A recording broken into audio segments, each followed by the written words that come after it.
Hello everyone, this is Ritu. उम्मीद करती हूँ कि आप सभी लोग अच्छे होंगे और काफ़ी खुश भी होंगे क्योंकि यूपी पुलिस कांस्टेबल के री एग्ज़ाम का ऑफिशियल डेट अनाउंस हो चुकी है, जो कि आप लोगों की 23 अगस्त, 24 अगस्त, 25, 30 अगस्त और 31 अगस्त को होना है। मतलब कि टोटल 5 दिन आप लोगों के एग्ज़ाम चलने वाले हैं, जिसमें टोटल आप लोगों की 10 शिफ्ट बननी है। वैसे तो आज काफ़ी खुशी का दिन है उन कैंडिडेट का जो कि काफ़ी उम्मीदों से अपना यूपी पुलिस कांस्टेबल का एग्ज़ाम देकर आए थे, लेकिन उसके बाद उनकी उम्मीदों पर पानी फिर गया था क्योंकि आप लोग का पेपर लीक हो गया था। उसके बाद आप लोग एग्जाम में धांधली वगैरह के चक्कर में आप लोगों का पेपर है कैंसिल कर दिया गया था। फिर काफी लंबा समय आप लोगों को इसके री एग्जाम के लिए वेट करना पड़ा। लगभग 5 महीने बाद अब आप लोगों की री एग्जाम की ऑफिशियल डेट अनाउंस हुई है। वैसे में काफी सारे एस्पिरेंट ऐसे हैं जिन्हें काफी ज्यादा हड़बड़ाहट हो रही होगी कि अब हम लास्ट दिनों में किस तरीके से एग्जाम की प्रिपरेशन करें, कहाँ से पढ़े, कैसे पढ़े, कंपटीशन कितना रहने वाला है, री एग्जाम का क्या इम्पैक्ट पड़ने वाला है, सेफ स्कोर हमारे लिए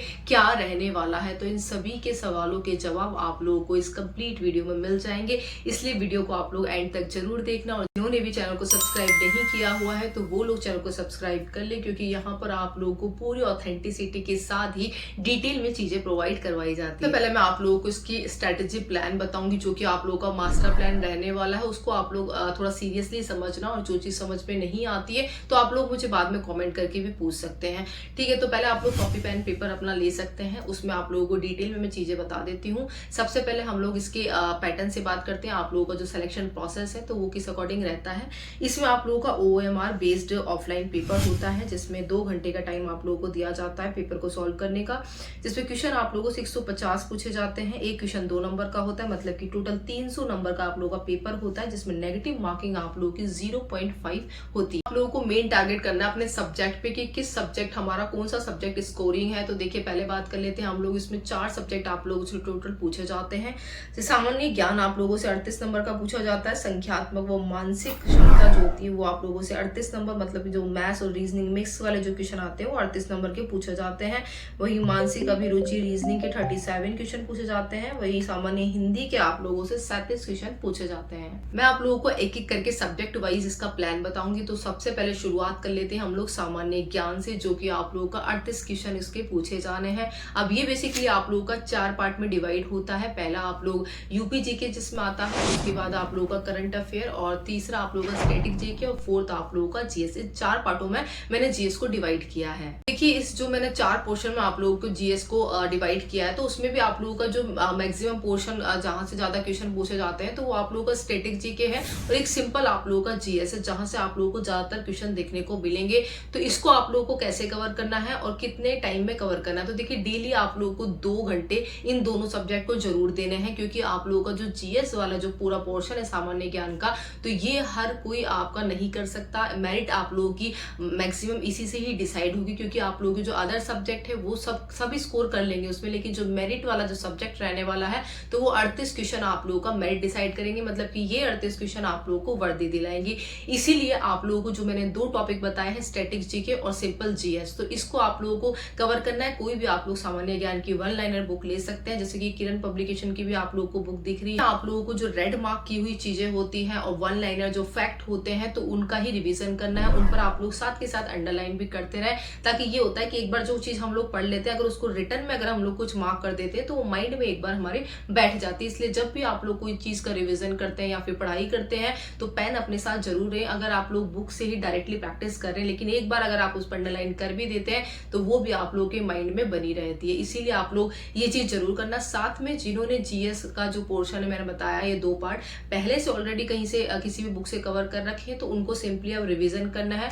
उनको ज्यादा टेंशन लेने की जरूरत नहीं है। जो आप लोगों ने पढ़ रखा है, जिसको आपने पहले अंडरलाइन किया है, केवल बस उसी का ही रिवाइज करना है। और 2 घंटे आप लोगों को डेली इन 2 टॉपिक को जरूर देने हैं, जब तक आप लोगों का एग्जाम ना हो जाए। रही बात आप लोगों की यूपी जीके और करंट अफेयर की, तो देखिए करंट अफेयर आप लोगों का नवंबर दिसंबर का जो 2 मंथ है, ये थोड़ा बहुत आप लोगों के क्वेश्चन 1-2 उसमें से देखने को मिल सकते हैं। बाकी मैक्सिमम जो करंट अफेयर का पोर्शन है तो वो आप लोगों को जनवरी 2024 वाला ही देखने को मिलेगा, जनवरी से लेके अभी तक। जैसे कि इसमें मेजर इवेंट आप लोगों के हुए थे, क्रिकेट वाला हुआ है, एक इलेक्शन वाला हुआ है, साथ में ये बजट जो आया है हुआ आप लोगों का, तो ये भी हुआ है। साथ में जो मेजर आप लोग के इवेंट पढ़ने हैं तो वो यूपी पे फोकस्ड ही होना चाहिए। अगर आप लोग नेशनल जो करंट इवेंट पढ़ते हैं तो वो यूपी बेस्ड ही आप लोगों से ज्यादातर क्वेश्चन पूछने को देखने को मिलेंगे, जहां पर आप लोगों का यूपी से उसमें लिंक हो रखा होगा। 45 से लेके 1 घंटा आप लोगों को इस टॉपिक को जरूर देने, क्योंकि इससे भी आप लोगों को मेजर क्वेश्चन देखने को मिल जाएंगे। साथ में आप लोग इसको या तो मैराथन क्लास ले सकते हैं करंट अफेयर की, अगर आप लोग वो नहीं लेना चाहते हैं तो ये आप लोग किरण पब्लिकेशन की बुक ले सकते हैं, जिसमें आप लोगों को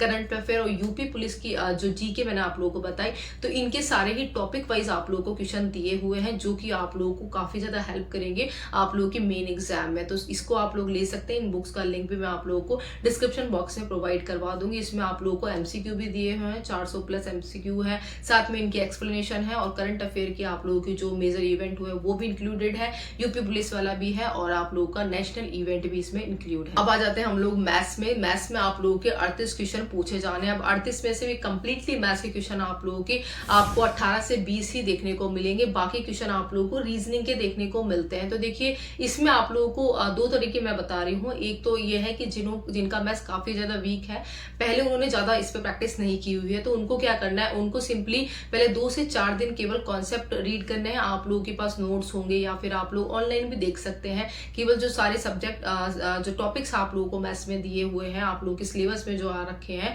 तो उनके केवल सिंपली कॉन्सेप्ट पढ़ने, वो 2 से 3 दिन में आप लोग इजीली कवर कर लेंगे। आधे घंटे का डेली टारगेट लेकर भी जो टॉपिक है 10 से 12 वो आप लोग उसमें इजीली कवर कर लेंगे। ठीक है, उसके बाद आप लोगों को इसके मॉक टेस्ट में डायरेक्टली आ जाना है। मॉक से ही आप लोगों को प्रैक्टिस करनी है। जितनी ज्यादा प्रैक्टिस करेंगे उतना ज्यादा ही आप लोग इसमें अच्छा स्कोर कर पाएंगे। ठीक है, उसके बाद इसकी जो एक्सप्लेनेशन होती है मैथ्स की, तो वो आप लोगों को जरूर देखनी है। जो क्वेश्चन आप लोगों को नहीं आया तो उसके एक्सप्लेनेशन को जरूर देखना है कि वो किस कॉन्सेप्ट से किया हुआ है, मैंने कौन सा कॉन्सेप्ट यूज किया था। तो वहां से भी कुछ क्वेश्चन ऐसे होते हैं जो आप लोगों के एक्सप्लेनेशन में काफी इजी वे में आप लोगों को दिए हुए होते हैं, और हम लोग एक लॉन्ग प्रोसेस यूज कर रहे होते हैं। तो वहां पे आप लोगों को वो चीज का ध्यान रखना है। शॉर्ट टर्म अगर आप लोगों को मिलती है तो जरूर नोट डाउन करें, आने वाले एग्जाम में भी आप लोगों की वो बहुत ज्यादा हेल्प करे, क्योंकि मैथ्स लगभग हर एग्जाम में आप लोगों को देखने को मिलता है। तो अब बात कर लेते हैं उनकी जिनका मैथ्स एवरेज है, जिन्हें मैथ्स के क्वेश्चन आते हैं वो सोल्व कर लेंगे। तो देखिए मैथ्स में इतने हार्ड क्वेश्चन आप लोगों के नहीं पूछे जाने हैं यूपी पुलिस कांस्टेबल के एग्जाम में। तो मैथ्स में आप लोगों को क्या करना है, डायरेक्टली अब आपको जो प्रैक्टिस है उस पर मूव कर देना। मॉक टेस्ट आप लोगों को लगाना शुरू कर देना, लेकिन एक्सप्लेनेशन में दोनों को बोलूंगी। इसमें इतना ज्यादा आप लोगों को लोड लेने की जरूरत नहीं है, बस प्रैक्टिस से ही आप लोगों का काम चल जाएगा। 2 घंटे भी अगर आप लोग डेली प्रैक्टिस कर लेते हैं आपके एग्जाम। अब आ जाते हैं हम लोग रीजनिंग पे। वैसे तो रीजनिंग के 37 क्वेश्चन पूछे जाते हैं, लेकिन अगर हम लोग इसमें मैथ वाला पोर्शन भी ऐड कर दें तो लगभग 54 से 55 क्वेश्चन आप लोगों के रीजनिंग वाले पोर्शन से पूछे जाते हैं। अब रीजनिंग भी आप लोगों के 2 पार्ट में डिवाइड होती है। जैसे पहला पार्ट आप लोगों का सिंपल रीजनिंग के क्वेश्चन उसमें पूछे जाते हैं, और जो दूसरा पार्ट होता है आपका, तो उसमें आप लोगों का पुलिसिंग वर्क वाले क्वेश्चन पूछे जाते हैं, मानसिक अभिरुचि, और आप लोग का जो केसेस होते हैं उसमें किस तरीके से आप लोग सिचुएशन को हैंडल करते हैं, अपराध कानून नियम, तो इनसे रिलेटेड आप लोगों से उसमें क्वेश्चन पूछे जाते हैं। अब देखिए इसमें से जो नॉर्मल रीजनिंग है आप लोगों की, तो उसमें आप लोगों का लगभग 65 से 70% क्वेश्चन आप लोगों के उसी में से पूछे जाएंगे। मतलब कि जो नॉर्मल रीजनिंग है उस पर आप लोगों को अच्छा खासा प्रैक्टिस करने की जरूरत है, और मेजर आप लोगों का सब्जेक्ट ही यही आ रहा है आप लोगों की यूपी पुलिस कांस्टेबल के एग्जाम में। तो देखिए इसमें आप लोगों को क्या करना है कि अगर आप लोगों के पास कोई रीजनिंग की ऑलरेडी बुक है तो उसके आप लोगों को 2-2 चैप्टर वाइज टॉपिक डेली लेने हैं। 2-2 3-3 घंटे आप लोग उसकी प्रैक्टिस कर सकते हैं। तो उससे क्या होगा, देखिए 2 घंटे में इसलिए कह रही हूँ, आप लोगों को जितनी ज्यादा प्रैक्टिस करेंगे ना तो आप लोगों का टाइम वहां पे काफी ज्यादा बचेगा, और जितना ज्यादा टाइम बचेगा तो उतना ज्यादा आप लोग अच्छा स्कोर कर पाएंगे, काफी ज्यादा लोगों से आप आगे पहुंच जाएंगे। तो ये आप लोगों की सिचुएशन होती है। दूसरा आप लोगों का 30 से 35% का जो पोर्शन है रीजनिंग का, तो वो आप लोगों का मानसिक अभिरुचि से रिलेटेड आता है। तो उसमें क्या करना है आप लोगों को, अब वो कहाँ से कवर करें, ये भी सबसे ज्यादा इंपॉर्टेंट बात होती है। तो देखिए वो आप लोग डायरेक्टली जो प्रैक्टिस वर्क बुक है वहां से कवर करें, वहां से आप लोग इसकी डेली प्रैक्टिस दें। जो आप लोगों का मॉक है तो उसका भी आप लोगों का इसमें प्रैक्टिस होती चली जाएगी। साथ में जो इसकी एक्सप्लेनेशन है उनसे जुड़े हुए, उनसे रिलेटेड क्वेश्चन आप लोग जरूर करके जाए, उनको अंडरलाइन जरूर करते रहे। 20 से 25 दिन अगर आप लोग रेगुलर ये करेंगे तो आप लोग के माइंड में ये सब चीजें बैठ जाएगी। प्रैक्टिस वर्कबुक आप लोग किरण पब्लिकेशन की ले सकते हैं, जिसमें आप लोगों की करंट अफेयर भी आप लोगों को इंक्लूडेड है। साथ में आप लोगों के लेटेस्ट पैटर्न के अकॉर्डिंग सारे क्वेश्चन आप लोगों को देखने को मिल जाएंगे। साथ में आप लोगों को एक्सप्लेनेशन भी सभी सब्जेक्ट वाइज दे रखी है। अब आ जाते हैं हम लोग हिंदी पर, जो कि आप लोगों के 37 क्वेश्चन पूछे जाने। अब देखिए हिंदी को हमें किस तरीके से कवर करना है। देखिए डेली आप लोगों को 2 से 3 जो चैप्टर है हिंदी के वो आप लोगों को रिवाइज करने हैं, पढ़ना है एक बार सिंपली उनको, और शाम को जब आप लोग उसकी प्रैक्टिस करते हैं, प्रैक्टिस वर्क बुक से मॉक टेस्ट देते हैं, तो उसी में ही आप लोगों को बस वो हिंदी के क्वेश्चन करने, जो क्वेश्चन नहीं आता ना तो ज़्यादा टेंशन नहीं लेना है, पीछे जाके उसकी एक्सप्लेनेशन देखो और वहीं के वहीं तुरंत उसको याद कर लो, कहीं लिखने की जरूरत नहीं है, कहीं कुछ करने की जरूरत नहीं है। जो क्वेश्चन आज हमारे मॉक टेस्ट हमने जैसे 2 से 3 आप डेली मॉक टेस्ट देंगे, तो 2 से 3 अगर आप लोग डेली मॉक टेस्ट दे रहे हैं, उसमें 37 क्वेश्चन हर मॉक टेस्ट के कर रहे हैं 37 करके, तो टोटल आप लोग के 20 से 25 दिन बाद देखेंगे कि 2-3 हजार क्वेश्चन आप लोग हिंदी के ऐसे ही कवर कर लेंगे। जिन्होंने अभी तक हिंदी कहीं से भी कवर नहीं की हुई है, तो वो लोग किरण पब्लिकेशन की इस हिंदी वाली बुक से कर सकते हैं, जिसमें अलग अलग परीक्षाओं में पूछे हुए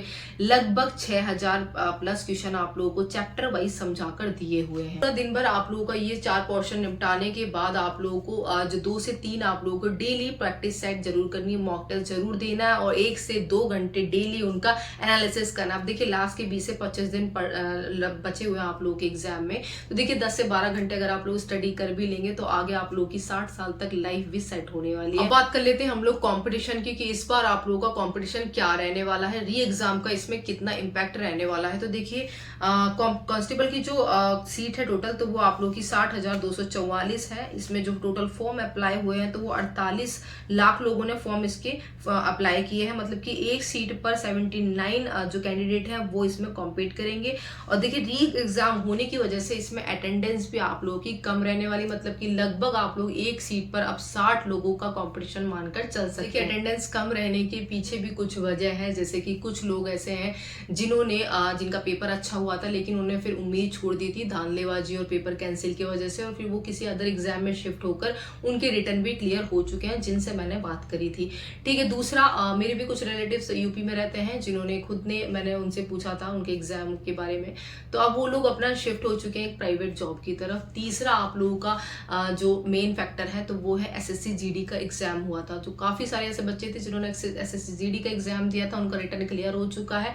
अब आप लोगों का रिजल्ट भी आया था, तो वो लोग अपने फिजिकल पर फोकस्ड है, तो वो शायद इसका एग्जाम देने भी ना जाएं। अब बात कर लेते हैं हम लोग इसके सेफ स्कोर की, जो कि आप लोगों को लेकर चलना है। ये टारगेट आप लोग इसके आसपास बना के चलेंगे, तभी आप लोग इसमें सिलेक्शन ले पाएंगे। तो इस अकॉर्डिंग आप लोगों को अपना जो तैयारी है वो रखनी है और इस अकॉर्डिंग आप लोगों को क्वेश्चन को अटेम्प्ट करना है, ताकि आप लोग इसके बीच में अपना स्कोर लाकर सिलेक्शन ले। मेल का सेफ स्कोर बता रही हूँ। जनरल कैटेगरी में आप लोगों को 215 से लेके 220 सेफ स्कोर लेकर चलना है। वही ईडब्ल्यूएस में 210 से लेके 220, ओबीसी में 210 से लेके 215, एससी में 185 से लेकर 195, वहीं एसटी में आप लोगों को 150 से लेके 155 आप लोगों का स्कोर होना चाहिए, तभी आप लोग अपने आप को सेफ मान सकते हैं। अब जिनके भी थोड़े बहुत डाउट्स रह गए तो आप लोग मुझे कमेंट करके बता सकते हैं, जो भी आप लोगों को इसके रिगार्डिंग पूछना है। साथ में आप लोग मुझे इंस्टाग्राम पर जरूर फॉलो कर ले, वहां पर भी मैं आप लोगों की रिप्लाई करती हूँ, जिन्हें मेडिकल से रिलेटेड, स्टडी से रिलेटेड या फिर फिजिकल से रिलेटेड जो भी आप लोगों की पर्सनल क्वेरी है, वहां पर भी आप लोग मुझे पूछ सकते हैं। मिलते हैं नेक्स्ट वीडियो में, तब तक के लिए जाए।